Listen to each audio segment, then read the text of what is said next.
You're known for conditioning. Your athletes are very well conditioned.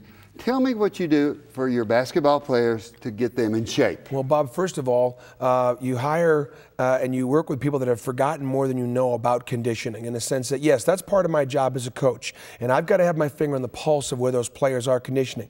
And I also need to have some sensitivity to certain times of the season.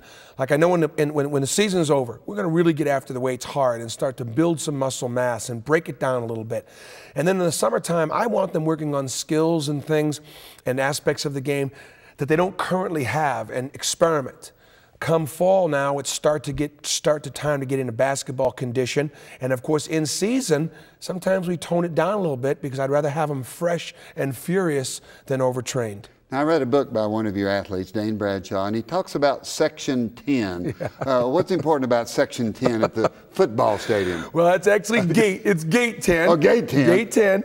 And it's sort of, I think running hills are a great way to develop both mental toughness, physical toughness, and conditioning.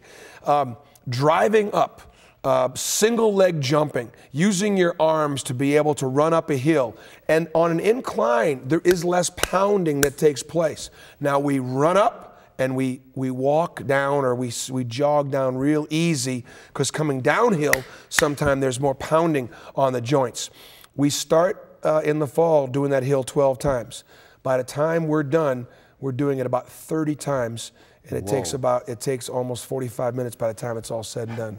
Do you squeeze in? They've got to do it so many times in so much time limit. In a certain period of time. Absolutely. So they've got to push and push. It's a tremendous cardiovascular test. It's a tremendous test on the body. We also do it on Friday mornings, every Friday morning in the fall. The sun is just starting to come up over the river, and we ask ourselves, where's the rest of the league right now on Friday morning at 6:30 in the morning? They're not out here running Gate 10. We are. And we are. And are you there with them? You better believe it. What time of the morning is that? It's 6:30 in the morning, and I've driven all night long. I can only count the time maybe on one or two fingers in my career where the players did not run, where at least I was present. If I can't do it anymore, I can't. But if I'm going to ask them to do something, I'm going to at least get up early enough to be there and support them. How do you know how far to push these boys? You know, every athlete would rather say, oh, I'm tired enough now, and you're going to push them a little bit more if they're going to be in better shape than the other teams in the league. Right. Bob, you got to see something in them they don't see in themselves, and you do have to push them beyond what they believe their limits are.